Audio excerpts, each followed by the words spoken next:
Any opinions expressed in this program are those of the participants personally and do not necessarily reflect those of Rogers, Rogers TV, or of Greybrook Securities Inc. Please consult a professional investment advisor before making investment decisions.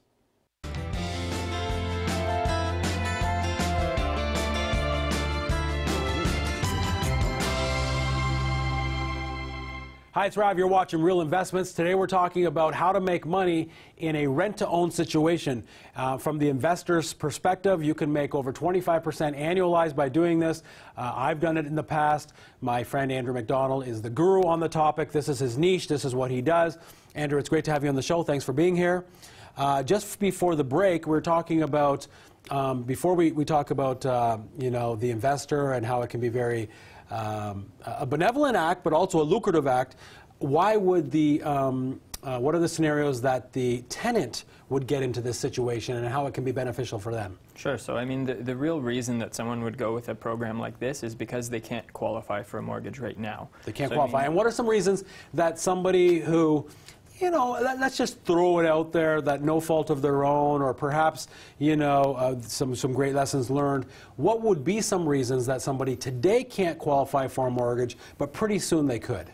Well, I'd say the number one reason for people coming into our program is that they have some sort of credit challenge, right? Okay. There's other reasons, but that tends to be the main one. Yeah. Some of the other ones would include if you're business for self. You know, most business owners have pretty good accountants, and they're not necessarily reporting their full level of income. That's a great point. That's a problem qualifying for a mortgage. Another issue can just be that you're new to the country or you don't have any credit, right? So that takes some time to get set up. Mostly, you know, they just didn't return that VHS video on time, and so all of a sudden, they got in trouble. If they rented it from Rogers, there would be no trouble because Rogers is the greatest place and company to work for.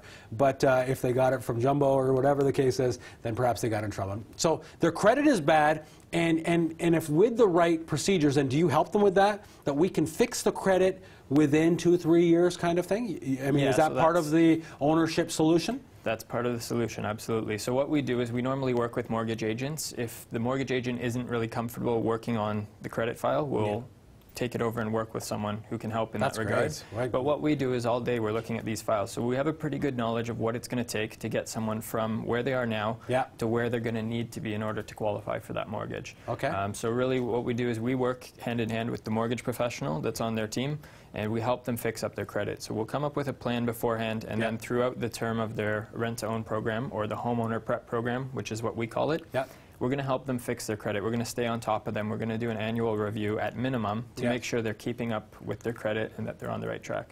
So we'll dive into the numbers in just a second. Are they paying more than if they were just to go rent, fix their credit, and then go ahead and purchase? Is the number astronomically more the way that we're positioning it, or would it be a lot less if they were just to rent? I would say it really depends on what the housing market does. So in the past few years, we've seen some really good growth in the housing market. And that means that if you continue to rent and wait, the prices are going to continue to climb, right? So if you get into a rent-to-own program, typically it's going to be more expensive on a monthly basis, but you lock in that purchase price at the end.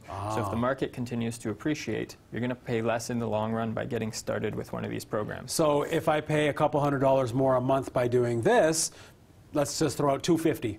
Then I may be paying $3,000 more a year, but the house could increase $10,000 a year. Exactly. You know, year after year after year. And also, I really love this house. I'm sure there's a lot of emotion there as well. That you know, I really love this house. I can't afford to buy it today, but I do want to have the option to buy it.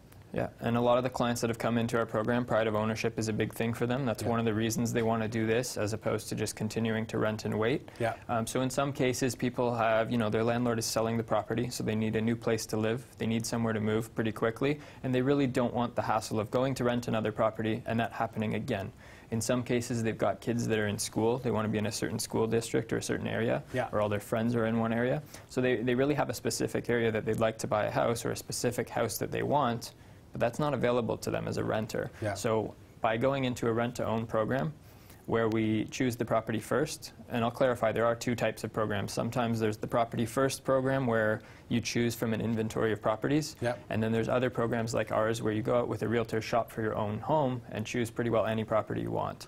So in this case, they have full reign over what kind of house they live in. So let's say I'm the investor, and somebody can choose the property they want, they're obviously already attached to me at that point. Before they've purchased the house or shop for a home, they're already kind of attached to me, correct? Correct. As the investor. Different programs work differently, but with ours, what we do is we have the client go through an approval process. Yeah. Then once they've completed that, we'll pair them up with one of our funding partners, and then those two parties are going to work hand in hand to go out and buy that property. Okay, and that's very prestigious terminology there. I like it. Really, the client is the tenant, just to break it down, and the what'd you call me? I would call you the funding partner. The funding partner is the investor, right? Yeah. But I like that terminology. And so I would already know who they are in this particular program where they can go purchase, but obviously at the end of the day, there may be a chance, and we'll get into the risks later, and maybe it's not a risk because I'm still making money on it. There may be a risk that they don't end up buying the property, so now Rav has that property, so I probably need to have the final say in terms of the value, I mean the purchase price and what area, generally speaking, kind of thing, or no? No, exactly. So because you're the investor, you're going to be the one going on title. You're the one who's going to purchase property in your name. So at the end of the day, you own that asset. I have the final say. Until they buy it. So you get veto power. Okay. Yeah. Okay, great. So let's talk about the numbers really quickly here. So my return on investment is going to be 25% plus, because this is a bit of a unique show. We're going to talk about, you know, the numbers, but then we're also going to talk about how to structure it. You're going to teach me and the viewers at home, you know, how to structure this deal, because it's something that people don't know, and it can be very lucrative at the same time, a win for the client, the tenant, if you will. But just really quickly, the return on investment is about 25% plus. I get that when we exit, when either of one or two strategies, when the client, the tenant, purchases the property and takes it off my hands, or if they never do, we have kind of built in there that if you don't buy it within such a time, I have full right to be able to sell it. Exactly. Right? So that's my kind of my exit. Or keep it. Or keep it and just keep it as a rental property. What is my minimum to get in? What kind of are we looking for? Are they usually predominantly single dwelling homes? Predominantly? Yeah, yeah. So I've done all kinds of price houses. I mean, the cheapest property we've ever purchased is $112,000. 112? Yeah. And where was that? That was in Hamilton. Okay. Yeah, so a rougher area of Hamilton, but in that case, there was an additional risk factor, so we required more down payment from the tenant buyer. Or the client, right? So that's been working out really well. Yeah. On the flip side of that, we've looked at properties up to $500,000 or $600,000, but we generally try and cap it around $500,000. Okay. And the reason is, like you said, you know, if the client can't exercise their option, or if they walk away from the property, we don't necessarily want to have a $600,000 rental home, because that's not going to cash flow very well. Yeah. So we always look at the what if and make sure, you know, worst case scenario, could this be rented out for at least break-even cash flow so you could hold on to it? Okay. And so, you know, we're going to talk about some of the risks, but my return is 25% plus.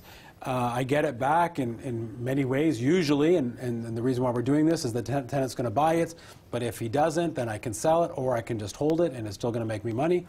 And the minimum. So let's talk about the minimum to get in. So if the average, you know, price, can we say $400,000? We'll say $400,000. Is that what is the average? I would say for our program, the sweet spot has been more like $200,000 to $300,000. $200,000 to $300,000. But okay. a lot of times we're buying properties outside of the GTA. Yeah. So I mean, prices have crept up quite a bit here. But from an investor standpoint, it doesn't matter to me where it is as long as the numbers work. No, exactly, and it all kind of scales. I mean, the numbers that you'd see at $112,000 versus $450,000 are going to be different, but.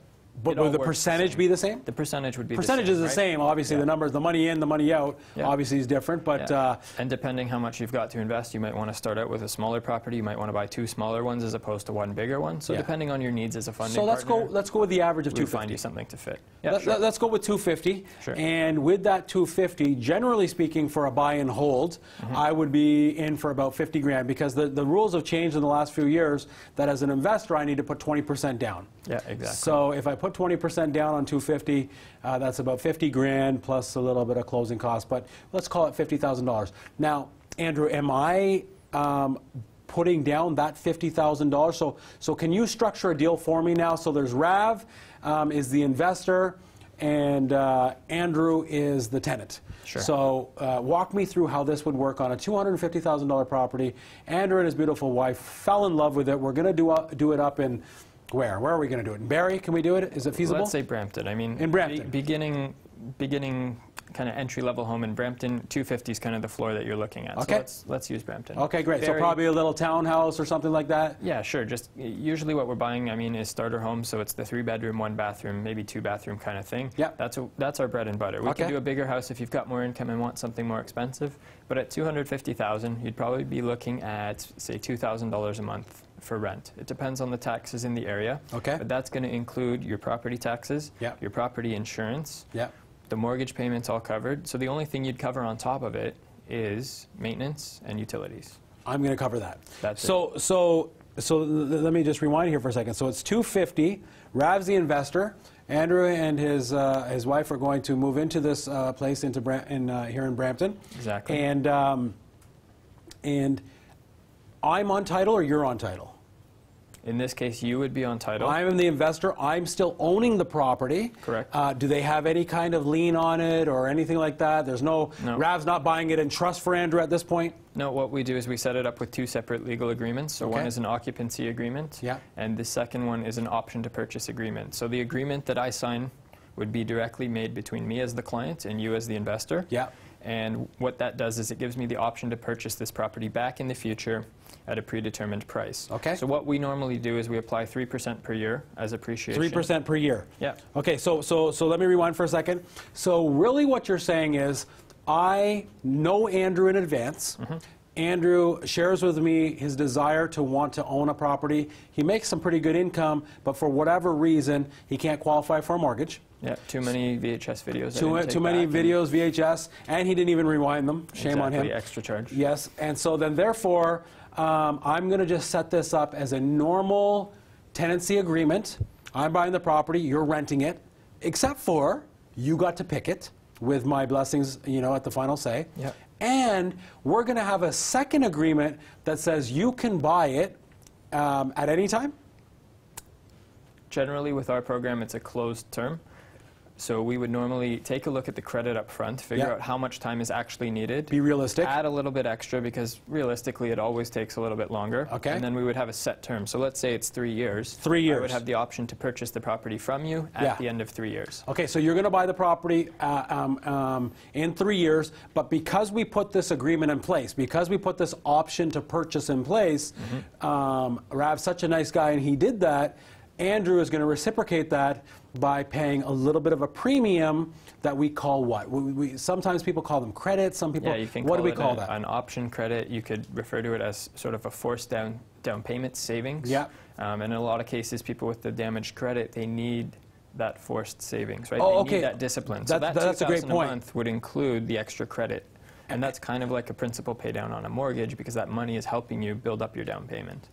So what you're saying then is that's going back to the tenant. Yes, exactly. At the end of the 3 years. So on $250,000, I'd be coming in with a 5% down payment for our program. I mean, there are programs out there that allow less. In that case, it would be $12,500, right? Okay, no, slow down. So you are not only better looking than me, but you're much smarter. You got to go look. It's all banking. No, it's great.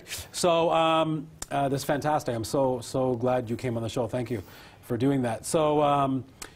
The normal rent that's there, they're going to pay a premium on that rent, and it's about $200 a month, $250. How much is typical? For the monthly rental credit, we normally work with around 20% of their total payment. So out of the $2,000 a month, $400? About $400. So $400 is going to go towards them at the end. So really, they're saving $5,000 a year. Yeah. So there's the 5% down when they start, plus all of those monthly rental credits. Oh, they're putting 5% down. Yeah.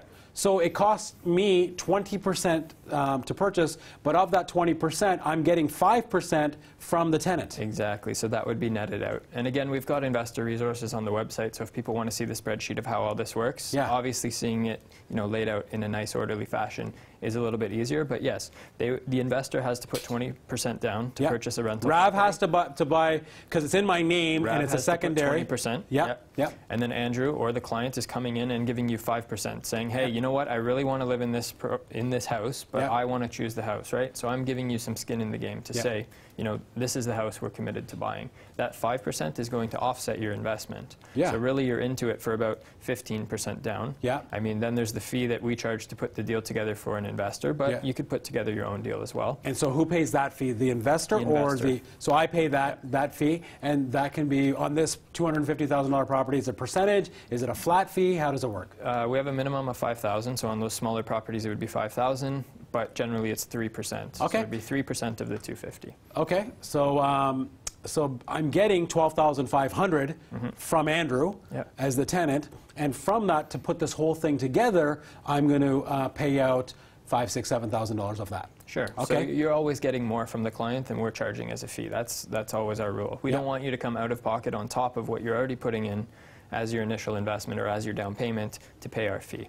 So we're always charging less than what we're bringing to you from the client. And does that 5% that they're giving to me, does that go towards their down payment? Absolutely. So that goes back towards their down payment, so I'm holding it. Then they're getting $400 a month, another $5,000 per year. So all of this is helping them to save their monies so that, in this case, in 3 years, they are purchasing this property at a predetermined price that we've used at 3% per year. So $7,500 is 3% of $250K, and so that's what I'm making on this deal. Essentially, yes. What the rent-to-own really does is it takes the profit that you would see on a buy-and-hold type investment, and it takes it from being at the end of the term when you sell the property to being on a monthly basis. So with a regular rental property, we wouldn't be charging $2,000 a month. No. We'd probably be charging $1,400. $1,500, right? Yeah. So the cash flow is a lot lower, but we're going to have all of that appreciation at the end, right? Because we're not guaranteeing to sell it to the client at, let's say, $275 in this case. So we just continue to wait, sit on the property, make a little bit of cash flow, and then have a bigger payday at the end. With rent-to-own, we're transferring that return. So every month, we're making more of the return, but we're also giving up our potential upside, right? We're limiting that to 3%. Okay, so let's talk about the return. Let's break it down how I'm making this 25%. Sure. And we're assuming that this person's going to purchase it in 3 years. If they don't purchase it in 3 years, I could have made a lot more money, actually, depending on what the market says. Correct? So how do we make 25% plus? So I am looking at this $250,000 property. I am in for $50,000. Correct? So I'm in for $50K. I can't really count the 5% that they're giving me because it's really going back to them. Let's say, okay, so there's the 5% down that they've given you. That's going to go back to them at the end, but it's coming off of that appreciated price. So if we're going to sell that property back to them at $275, the appreciated value is coming back out of that, or the credits are coming back off of that price. Right? No, I get it, but I'm just saying off the get-go, I'm in for $50K. Right? So I'm in for $50,000, and we're going to sell this property at the end of 3 years for $275? Approximately. Okay, so at $275. So I've made $25K on my 50 over 3 years. And so I've made basically $8,000 on my 50. So what's that percentage-wise? About 8%, 9%? Well, generally, you'll probably make a little bit more over that time off the monthly cash flow. So normally we're targeting about 20% as a as a cash-on-cash return that you would get each and every month, and 25% as a total return. So most of the profit you're going to realize monthly, and then when you sell the property, there's also an additional amount. It's basically whatever's left over, the difference between all of those credits that they have and what you've agreed to sell it at. No, I get it. And 3 years, we haven't even talked about the meat of it all, in my opinion, is the mortgage pay down over that 3 years. So when you take the little bit of cash flow, when you take the fixed appreciation. A lot of cash flow in this case. In this case, a lot of cash flow, the increase in the value and the mortgage pay down against my $50,000, that's where we get the 25, 30, 35% return. The total return. So in this case, on a $250,000 property, the investor's probably going to cash flow about $1,000 per month, right? So over a term of 3 years, that's $36,000 of the profit. The other $14,000 would probably come when they sell, right? When they sell. Now, of that cash flow, though, some of it's theirs because we're saving it for their credit. Correct? It's going to go back to them, but as a credit towards that purchase price. So in the meantime, it's going into your bank account, right? So that counts as cash flow for you today, and then you're just crediting it off that future sale price. Okay. We're going to take a break in a few minutes, and I want to talk about, this is great stuff, by the way, and obviously for you at home, I mean, you know, we're not kind of showing graphs and all this kind of stuff, but if you go to ownershipsolutions.ca, you can get a hold of Andrew, and everything's there. Don't go anywhere. This is a great show. Love talking to Andrew. We'll be right back. Real Investment continues in a moment. Yeah, no, this is good like this. I like it. It's a little bit, this is going to drive people to the house. Properly structured lease purchase programs are designed to be win-win arrangements. Investors can earn great monthly cash flow while getting future buyers into a home of their choice years before they're able to qualify for a mortgage. So